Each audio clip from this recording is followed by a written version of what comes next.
Uso injustificado de acitromicina en pacientes ingresados por COVID-19, por Eva Alegre y Guillermo Gómez. Los antibióticos de amplio espectro están siendo utilizados en los tratamientos de pacientes ingresados por neumonía COVID-19 en los hospitales.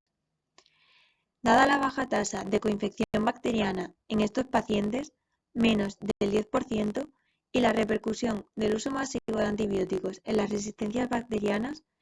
el objetivo de nuestro trabajo fue determinar cuántos pacientes recibieron tratamiento antibiótico con acitromicina, de forma no justificada, utilizando tanto los valores del biomarcador procalcitonina como los criterios para el uso de antibióticos de la Comisión PROA de nuestro hospital. Para el estudio, se seleccionaron todos los pacientes ingresados en el Hospital Clínico Universitario de Valencia, entre el lunes 8 de febrero y el lunes 15 de febrero, a los cuales se les había pautado acitromicina. Para la revisión de la prescripción médica, se utilizó el programa Atos Prisma, mientras que para la consulta de la historia clínica y de los análisis de laboratorio, se utilizó el programa Orion Clinic y MIZAR. De estos dos últimos, se extrajeron los valores de interleuquina 6, proteína C reactiva, leucocitos y procalcitonina, así como el diagnóstico de la enfermedad de cada paciente, y se comprobó si efectivamente se habían realizado en cada uno de ellos la determinación de antígenos urinarios, Streptococcus pneumoniae y Legionella pneumófila, además de hemocultivos en el momento del ingreso. Para un uso justificado de acitromicina, se consideró un valor de procalcitonina superior a 0,5 nanogramos mililitro,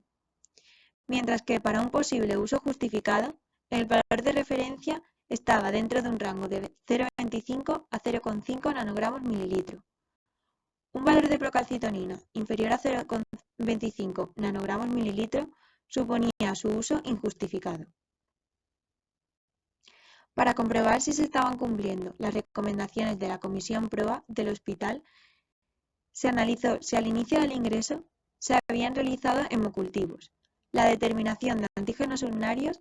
y si se habían analizado los valores iniciales de procalcitonina. Como resultados obtuvimos, según los valores de procalcitonina, solo en un 9% de los pacientes estaría justificado o sería posible justificar el uso de acitromicina, con un valor de procalcitonina mayor a 0,25 nanogramos mililitro, mientras que en un 15% de los pacientes el uso de este antibiótico estaría totalmente no justificado, con un valor del biomarcador procalcitonina inferior a 0,25 nanogramos mililitro. En cuanto a las recomendaciones de la Comisión PROA de nuestro hospital,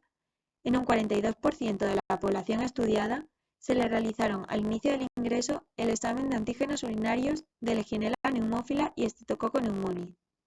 Por otro lado, solo el 27% de los pacientes se han seguido completamente las 3 recomendaciones de la Comisión PROA. Por último, tan solo al 9% de los pacientes ingresados se les prescribe acitromicina de manera justificada. Un 15% presenta valores de procalcitonina entre 0,25 y 0,50 nanogramos mililitro y un 73% presenta el antibiótico de manera no justificada. Por lo tanto, las conclusiones son que más de 2/3 de la población ha recibido antibiótico de manera no justificada según los valores de procalcitonina, y solo en menos de la mitad de los pacientes se ha seguido la recomendación de la Comisión PROA de nuestro hospital. Teniendo en cuenta el aumento de la aparición de microorganismos multiresistentes y el aumento de la presión asistencial, es necesario realizar un uso adecuado y racional del arsenal terapéutico disponible.